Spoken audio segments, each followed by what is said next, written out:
Jalen Anthony Rose. What up? I'm David Jacoby. And on the cool check-in. Together, we are Jalen and Jacoby. What do we do? We get the people what they want. All I can ask is, where my homies? Where they at? Patrick Mahomes was everywhere. Look at this throw on 4th and 9 across his body to Tyreek Hill on stride. And then this touchdown. It was a crazy game between the Ravens and the Chiefs and the no-look. It was just what a performance by what I think will be the MVP of the NFL. While it did go to overtime, Jalen, what do you think about this performance from the Chiefs and the Ravens? It shows that the Chiefs are going to be able to win in different facets. Anytime you lose a player the magnitude of Kareem Hunt, you're used to having that security blanket as somebody you could give the ball to out of the backfield 20 times and then throw it to him 5 to 8 times. So to lose that dynamic and to unlock the other weapons they have been terrific. And Patrick Mahomes, as you just stated, has been outstanding. It looks like a shortstop almost, playing a friendly game of baseball as he slings the football around the lot. It's a good point. Like, he does kind of feel like a baseball player, the way he changes arm angles and adjusts, and it's just so quick on his feet, throwing across his body to Hill. When you watch that play, it was 4th down, he's scrambling, he's looking, he's scrambling. It just looked like they were dead in the water, and then he puts a dart right on Hill for such a long run. It was great. But one thing that shouldn't be overlooked from this game, the Kansas City Chiefs defense showed up. Houston had some big plays and some takeaways. What do you think about the Chiefs defense in this game?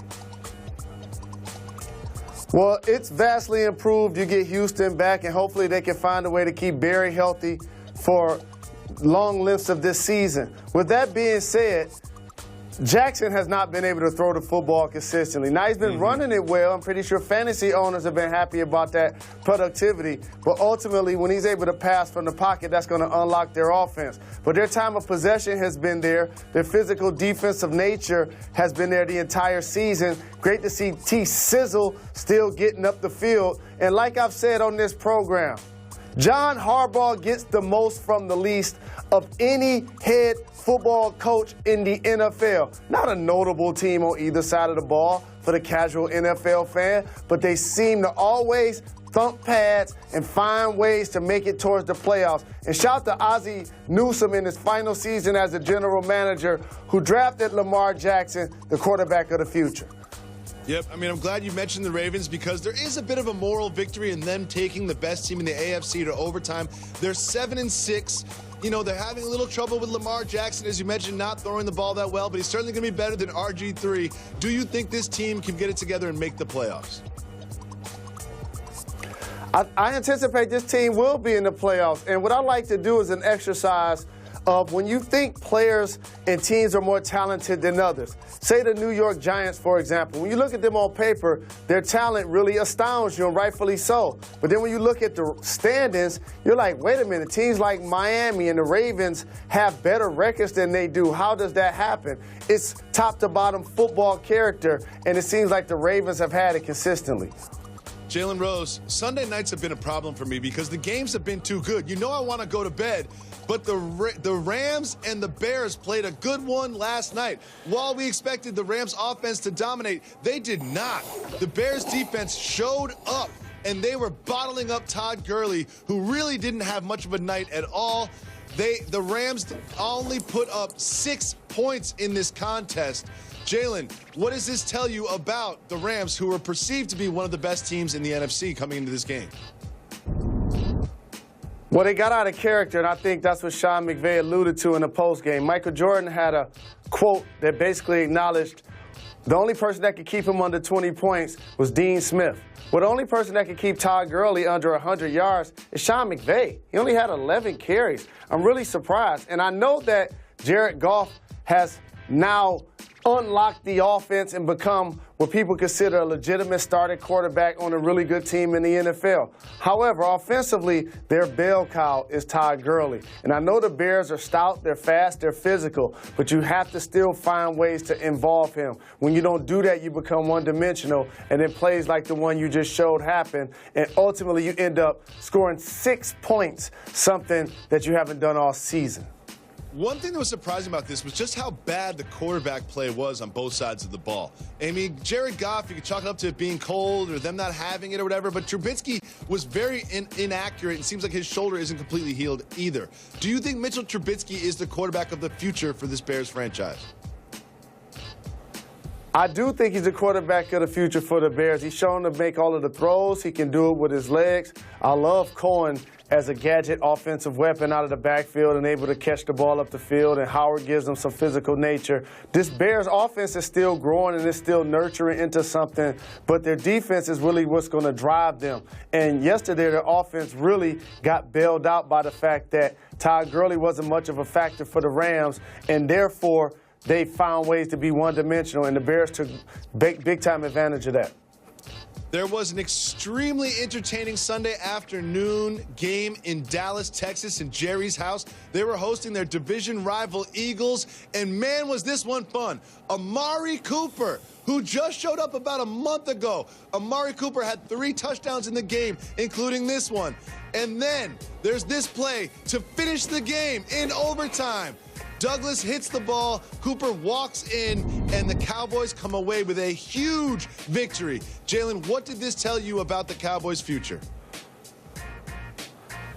My good buddy John Gruden is living up to the billing of somebody that's trying to make the NFL great again. He helped the old school Bears now rejuvenated themselves by trading them Khalil Mack, as we just discussed. Now he's helping the Dallas Cowboys and America's team have a big 3 in Amari Cooper, who's been outstanding, caught 3 touchdowns, as you just discussed, has now given them that weapon on the outside to take somebody out of the box. Now Ezekiel Elliott, they feel confident of giving him the ball because he, like Gurley, is Dallas's 3-down back, and you know how much I love 3-down backs. Dak has not been totally outstanding, but their defense has.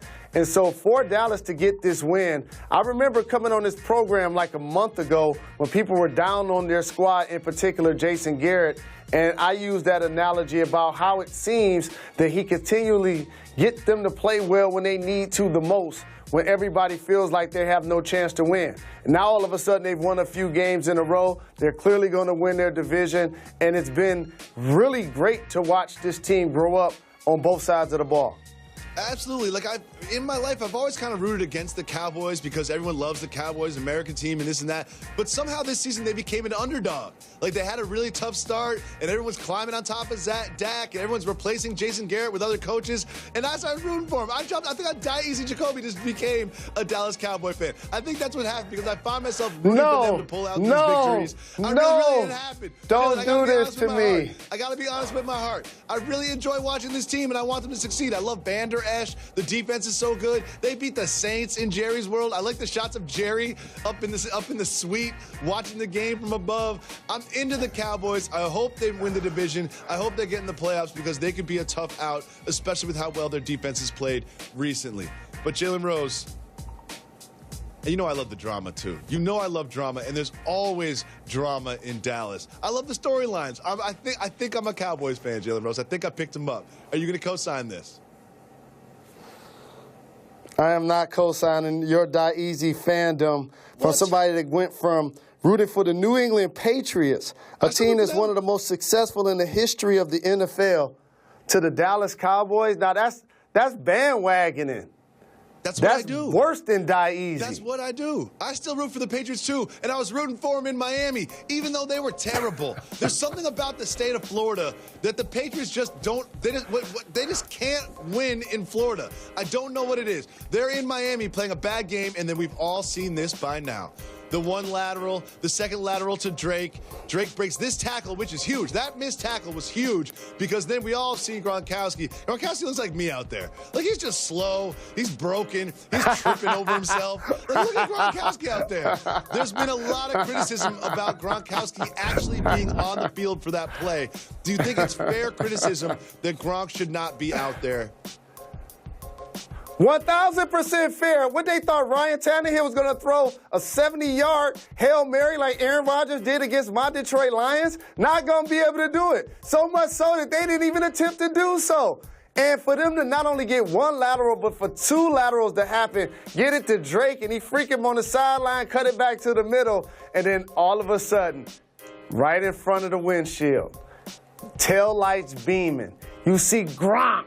And before you know it, he's just stumbling over the grass, and he's falling over himself, and that big elbow pad is leaning towards the ground, and all of a sudden, Drake just tiptoes into the end zone for the game winner. I was watching that live. That was crazy. I was watching it live, too. Shout out to the Red Zone. My favorite is after the game, Rob Gronkowski's like, listen, I got to make that tackle. Why, Rob Gronkowski, you should not be out there trying to make tackles. You have not practiced tackling for so long. And again, I get why he's out there. In a Hail Mary position, you want a ball hawk like Gronkowski. He's a big body. He's got good hands for the ball. Like, I get it. This is not a Hail Mary position, though. You want someone in the back who can make a tackle for a runner. You do not want someone in the back who's going to knock down a pass. Jalen Rose, you're giving me the Dikembe Mutombo finger. Why is that? Why is that? You don't get to do this, Die Easy Jacoby. What do you mean? And here's what happens with the media.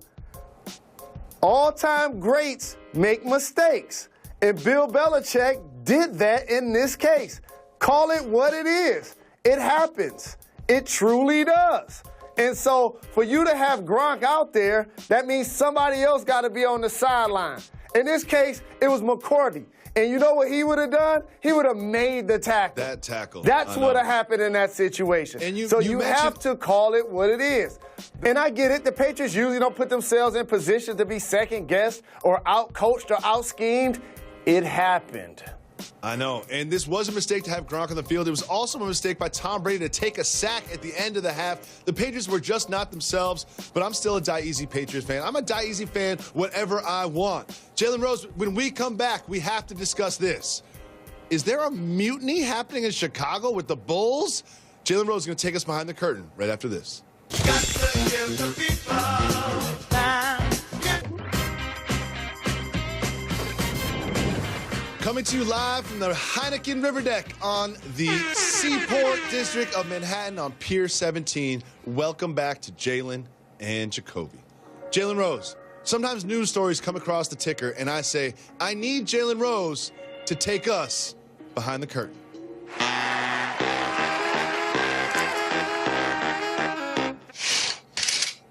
Is there a mutiny brewing in Chicago? The Chicago Bulls put on professional NBA uniforms and played in a professional NBA game against the Celtics and lost by 56 points.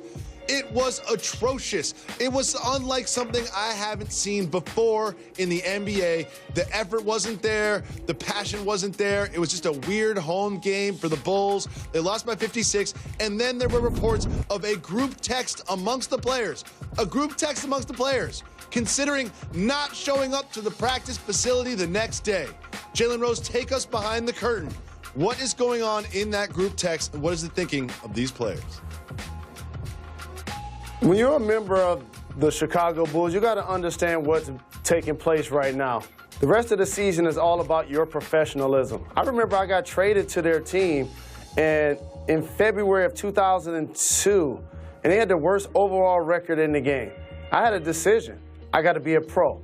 And you know what I did that year? I created a goal for myself. I'm going to not only play 82 games, I'm going to play 83, because I'm going to be there tomorrow and play in the game. And so that's the attitude you have to have. If y'all haven't been paying attention, your team is tanking. It just fired its head coach, Fred Hoiberg.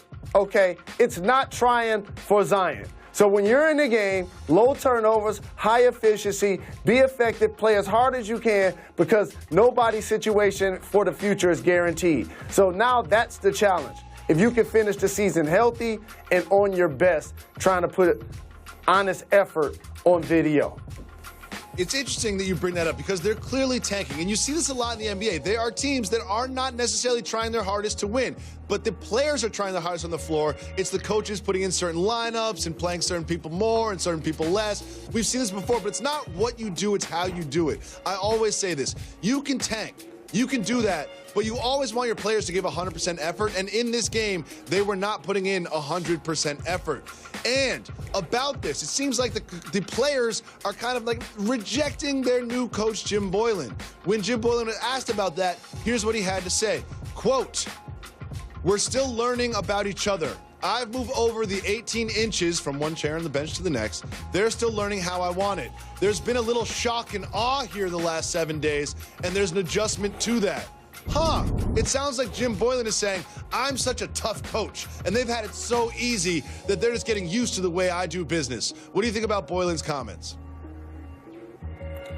Chicago Bulls, if you want to get it right, because Boylen will not be the coach headed into the future. I'm going to put a name out there right now that the Chicago Bulls should hire to be their next head coach. Ooh, who's that? Juwan Howard.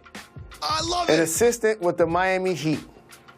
I love also a Chicago native. I love it. Okay, now he'll bring a level of leadership, professionalism, and hometown spirit back to the Bulls and ignite a unique young group of players.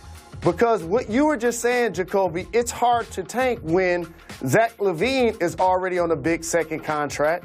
You brought Jabari Parker home, gave him a big contract. You just took Wendell Carter in the lottery. Lopez is a veteran. The mix of guys that you have on the squad, Dunn was taken in the lottery. So when you have all of these guys that have shown some potential, Markkanen can play. He just made a game-winning shot recently. Like, these guys have promise. So for them to suppress that consistently can be frustrating. But at the same time, you got to look at the big picture.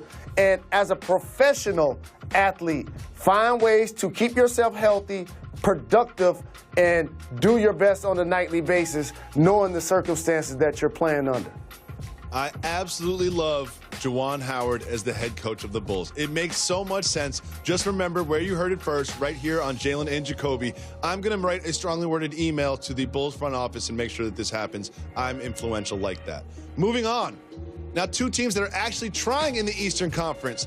The Milwaukee Bucks went into Toronto, again, into Toronto to play the Raptors, and they came out with a win. It was a good game. It was a hard-fought game. One thing that was interesting was how bad Kyle Lowry was. Kyle Lowry had 0 points in 34 minutes. And in the last few games, he's averaging 3 points, 3 rebounds, 6.6 assists in the last 5 games. Jalen, there's some talk about maybe his back is hurt, bothering him a little bit. What is going on with Kyle Lowry? I can't front. Earlier in the year, he outplayed my personal expectations without DeMar and has been among the league leaders in assists of all categories, which is really impressive.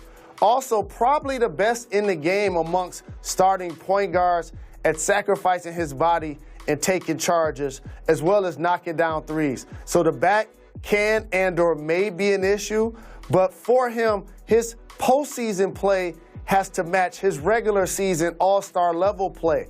That's what's going to elevate the Toronto Raptors and put them into the NBA Finals potentially. But you got to give props to the Milwaukee Bucks. I've been saying this. Once you add Coach Bud, a guy that led the Atlanta Hawks to 60 wins, and you give him an elite player in the Greek Freak, the resurgence of Malcolm Brogdon. Middleton is now playing at an all-star level. This Bucks team has been legitimate on the offensive side amongst the league leaders in efficiency. So the Greek Freak has shown that these guys' game will travel, and that was a big-time win in Toronto. Was a big win in Toronto. The Greek Freak had 19 points, 19 rebounds. You mentioned Brogdon. He hit a couple big shots at the end. But looking back at Toronto, Jalen, I have some bad news for Toronto Raptors fans. I have some bad news. They had a nice little schedule to start off the season, and they started pretty hot. Here are the next 4 teams that they have to play in professional basketball contests. The Clippers, the Warriors, the Blazers, and then the Nuggets. That's a tough run, especially coming off of a loss. How many of these 4 games do you expect them to win? They'll go 2-2 in this run. And the one thing about a West Coast trip, where you have 4 teams with winning records and playoff contentions, it can be challenging for the team that has the current best record in the game. But I've seen them perform defensively in particular. And Serge Ibaka is having a terrific season. Pascal Siakam, Valanciunas coming in off the bench. So I think during that trip, they'll go 500. Well, Jalen, do you remember when the Clippers were the best team in the Western Conference on paper, and then the Thunder were the best team in the Western Conference on paper? The Nuggets might have even had another 24 hours up there. Well, if you look now, the Golden State Warriors have the best record in the Western Conference, and that's not it. They're going to add Draymond Green this evening as they play the Timberwolves. And then there's this news. A gentleman by the name of DeMarcus Cousins. DeMarcus Cousins has a nickname. Oh, that's right, Boogie Cousins. He is going to be playing with the Santa Cruz G League team. I predict that the Warriors, who are now alone atop the Western Conference, will stay that way for the rest of the season. Do you think at any point the Warriors will not be number 1 in the Western Conference for the rest of the regular season? You know you can't bury the lead with one of my guys. I predict that Boogie about to be putting up Wilt numbers in the G League, first and foremost. Second, now that the Golden State Warriors have the best record in the West, ain't no looking back. So they're driving in the vehicle. They just removed the rearview mirror. It's gone. Yep. Now it's going to be fascinating to see who they play in the conference finals. Because Draymond Green returns. Steph Curry's looking like an MVP. Klay Thompson has a career high in points. Oh, and by the way, they got a guy named Iceberg Slim shooting trays from the suburbs. Now there's no stopping the Golden State Warriors. I can't wait until Boogie comes back to the Warriors. I just cannot wait to see what happens. I might have to stay up late and watch these games. But wait a second, Jalen. Wait. I might have just changed my opinion. I got some breaking news. The Warriors might have a challenger in the Western Conference now. Nick Young has signed with the Denver Nuggets. It's official. Nick Young is a Nugget. Does the addition of Nick Young change the power structure in the Western Conference? I can't deal with this program anymore. It's unprofessional. It's unorganized. There's no level of purpose or discipline. Like seriously? Like, y'all gonna ask me this? Like, this is gonna change the dynamics of the conference? A guy that wasn't working yesterday like me, all of a sudden gets a chance to join the Nuggets? Hey, man, let me tell you something. I'm a champion in life. When you see Nick Young, he's going to be like, I've got a ring and you've got 0, and that's all that matters. That's all I know. You know how it works. I do have a ring. I do have a ring. Oh, let me see it. Let me see it. You do, too. The only ring that matters. I am a champion. I am a champion. When we come back on Jalen Jacoby, Lance Stevenson is doing Lance Stevenson things. He is the next Michael Jordan. We'll show you after this.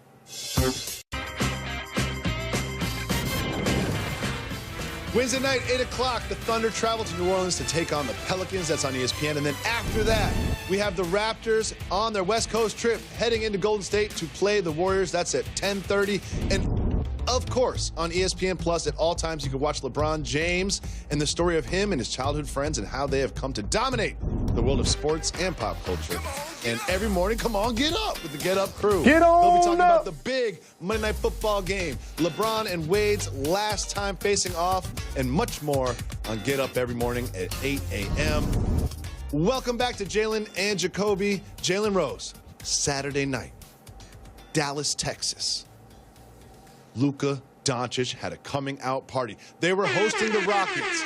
Luka Dončić went on a personal 11-0 run to beat the Rockets. After the game, his head coach, Rick Carlisle, was asked about it, and here's what he had to say about the amazing performance of Luka.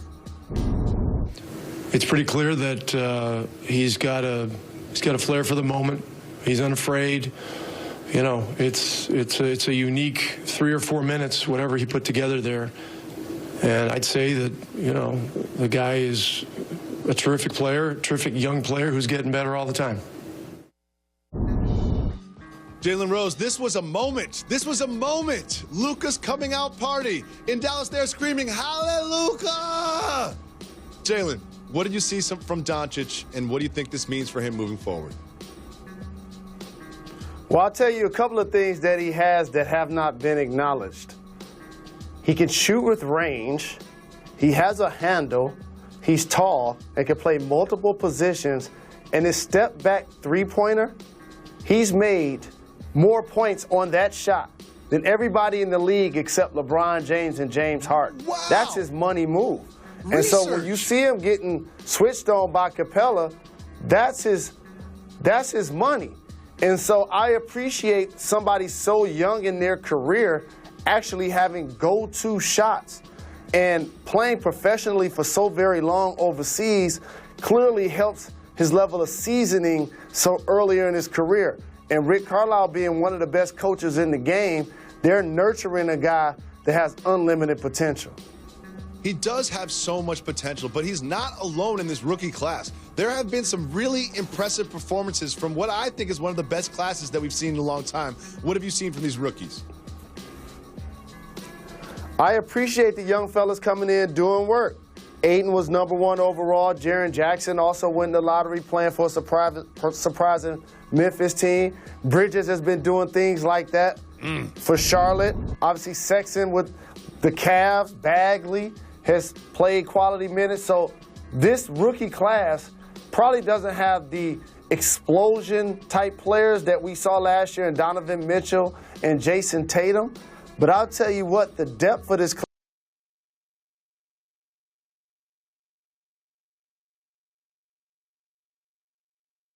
with it.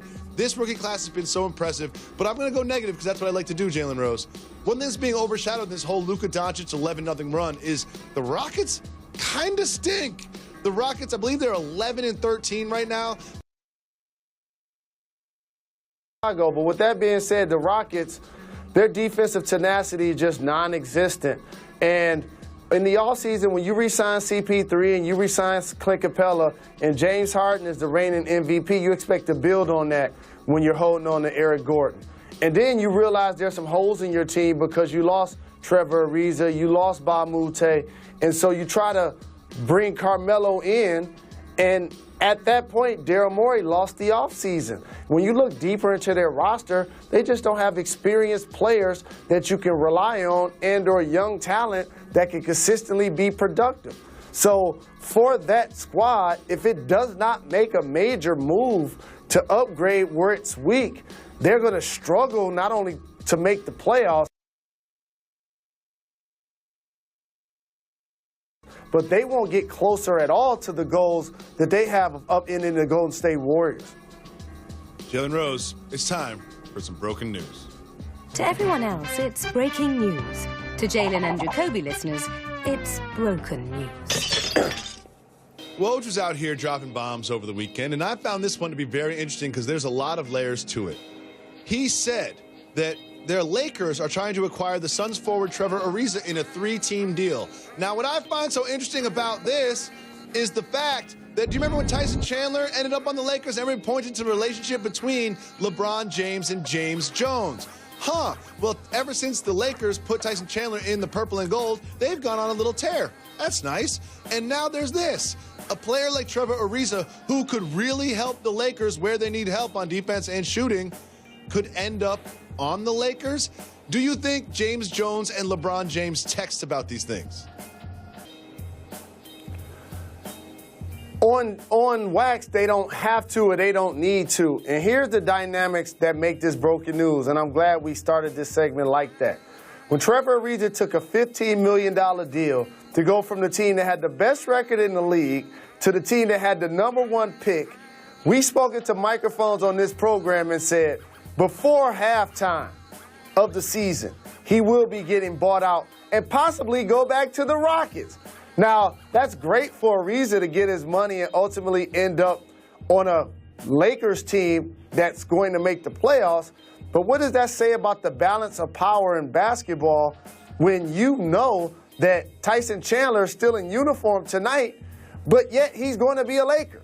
Same with Trevor Ariza, when you know that yet he's going to be a Laker. And it makes people look deeper into relationships. But don't underestimate the fact that Magic Johnson and Rob Pelinka, they've been pulling chess moves on GMs and presidents around the league. they started working together. And when you land LeBron James, these dominoes continue to fall in your favor, and they're still in uniform tonight, but yet he's going to be a Laker. Same with Trevor Ariza, when you know that yet he's going to be a Laker. And it makes people look deeper into relationships, but don't underestimate the fact that Magic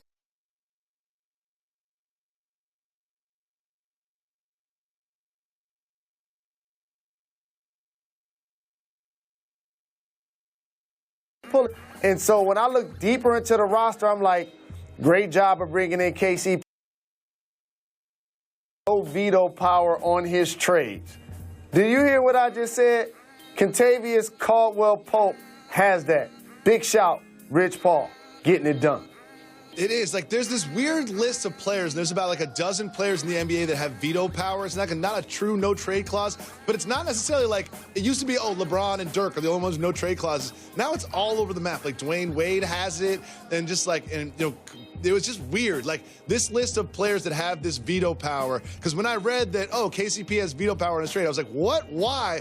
And there's a very weird mix of players that have this, but Rich Paul put it in this contract, and it will likely come into play. And when we're talking about the best players in the league, you can't do so without talking about Lance Stevenson. Lance Stevenson continues to make his case for MVP with plays like this. I mean, look at Lance. Just look at him. Just launching. And then it almost went in, too. Of course, as everybody does, he posted about it on social media after the game against the Grizzlies. And he said, I thought I was MJ in Space Jam, LOL. Hashtag this is a foul. Jalen Rose, I can't help but notice that Lance Stevenson's minutes are dwindling a little bit. Do you think Lance Stevenson's MVP run is pretty much over at this point? Well, in the heart and mind of David Jacoby, which should all only matter, he's going to always be the MVP. LeBron James came to the arena, as far as you're concerned, yesterday and said, not only am I happy to be playing in purple and gold, but it wouldn't work if Lance wasn't here. So I understand where you're coming from in this dynamic. And you got to be able to make fun of yourself when you make plays like this, but it probably has a correlation to why those minutes are dwindling. It might. Well, we'll see.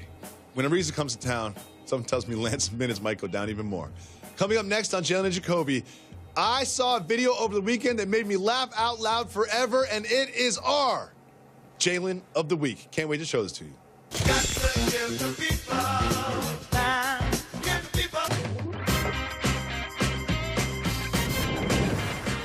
Live from the Heineken River Deck here in the Seaport District in Lower Manhattan, it is Jalen and Jacoby. Jalen Rose, I'm so proud, I'm so happy to present to the world this week's Jalen of the Week.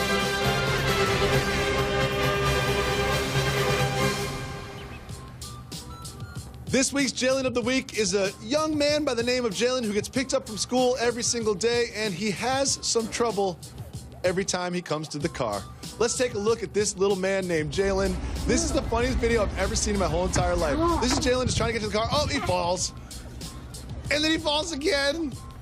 You'll never believe what happens this time he falls again. He's just so excited to get to the car that he has trouble. Oh, now he did a flip. He fell in snow. When I saw this over the weekend, I watched it 15 times. I laughed and laughed and laughed at Jalen trying to make his way to the car. Jalen, what do you think about your namesake and his ability to make it safely to the vehicle? Well-deserved Jalen of the Week. And I recall myself actually doing those types of things out on the playground, running and falling and tripping other people and sliding in the snow and trying to see if my winter coat can actually hold up and was it durable. So I appreciate this week's candidate. And you know what else? He'd be proud.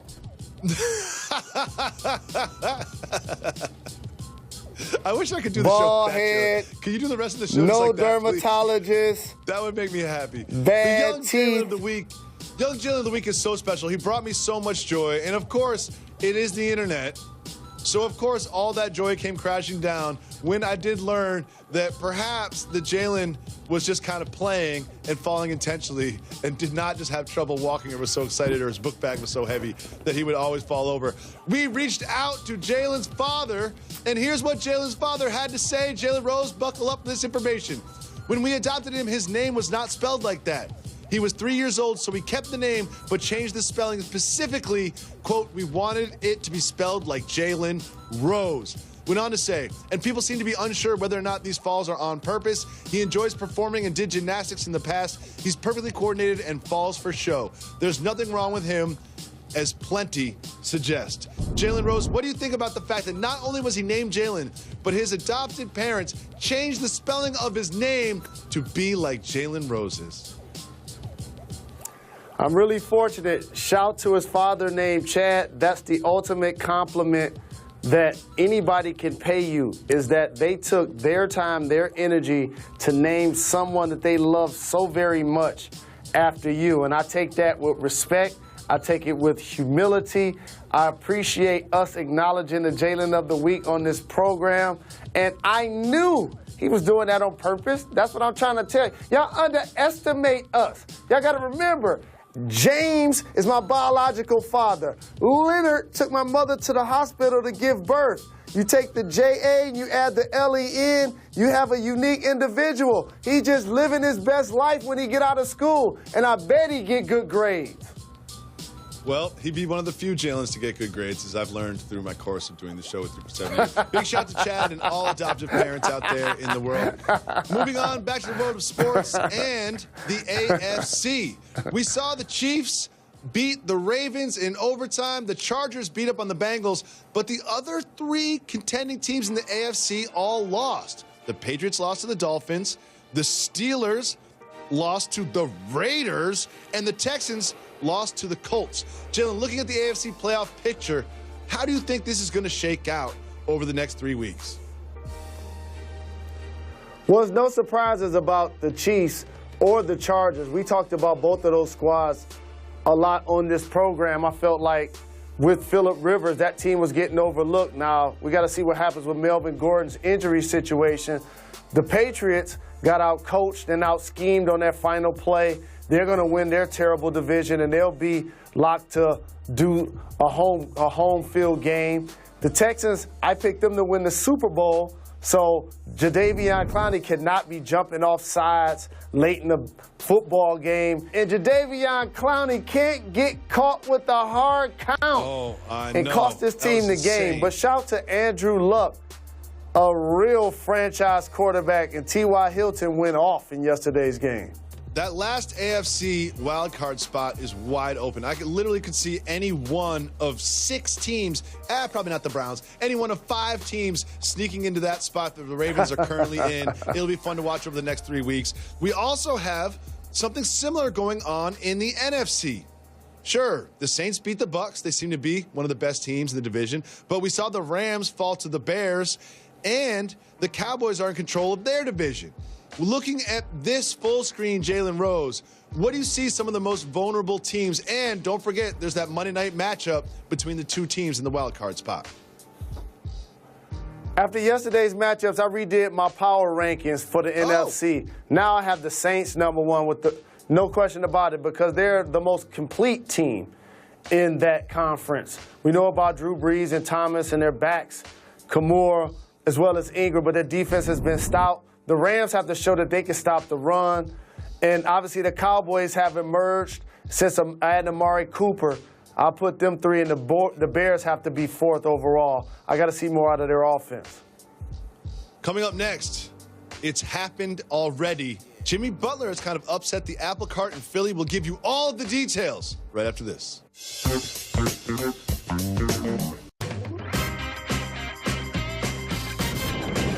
Welcome back to Jalen and Jacoby. Jalen Rose, there's already some rumblings of some upset players on the Philadelphia 76ers. Joel Embiid is a little perturbed about the way that he is being used, saying that he's now being used as a spacer. He's being used as a stretch 5 ever since Jimmy Butler came to town. Jalen, do you think this is a legitimate concern for the Philadelphia 76ers and the future of their franchise? Well, when you have a guy as talented as Joel Embiid, 15 to 18 feet away from the basket, facing up with a live dribble, and or posting up with his back to the basket, you want to get him opportunities closer to the rim, because he's usually going to get you a bucket or a foul and or cause the team to double and or triple team to stop him. He's been that effective amongst the league leaders in points, amongst the league leaders in rebounds and blocks on a team that was not a contender. When you bring in Jimmy Butler, that's what you now become in the Eastern Conference, along with the Bucks and the Celtics and the Raptors. So there's going to be an adjustment period, a level of sacrifice that each individual has to make. For Butler, who's a dynamic player on both ends of the floor, yes, he has a big personality, but late in games, when they've turned it over to him, he's also shown what a lot of people, including myself, felt he would bring to the table, that he would be a closer. And so now when you add that guy, all of a sudden the geometry of the floor is going to look a little bit different because unlike a J.J. Redick, he's not going to just be doing dribble handoffs with Joel Embiid and or back cuts to floor space.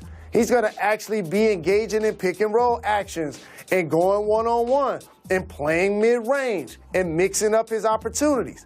And Ben Simmons isn't a shooter at all. So that's going to suppress the floor, especially late. But when you've played your worst game of the season against the Raptors, the team goes to Detroit and wins without you versus somebody that you've trolled in Andre Drummond, and he's not dominant in that game overall. You can't come out after that game and the conversation be about you unhappy with your role. And so as a young player, which he is, I'm pretty sure the coaching staff is going to sit him down and work to get him more opportunities closer to the hoop to make him happy because, again, he is a terrific player. You want to keep him happy, but you also got to talk about the level of sacrifice of dividing up the opportunities from two All-Stars, which they had initially and All-NBA performers, and he and Ben Simmons, to now the dynamics of accepting and embracing the fact they have a third in Jimmy Butler. Jalen Rose, one team that is not going to contend for the Eastern Conference Finals, the New York Knickerbockers. I brought my son Quincy to the game on Saturday against the Nets. Here he is with his cotton candy.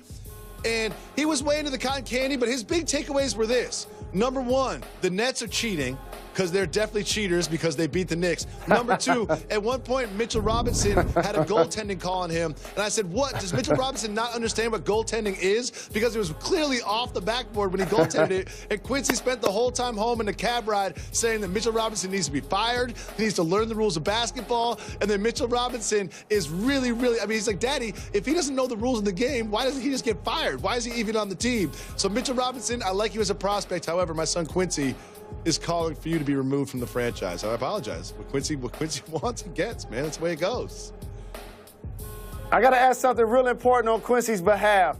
My nephew was there to root for the Knicks, not become a die-easy fan like you, right? Oh, yeah. Quincy's a die-hard Knicks fan if they win. You got to give the people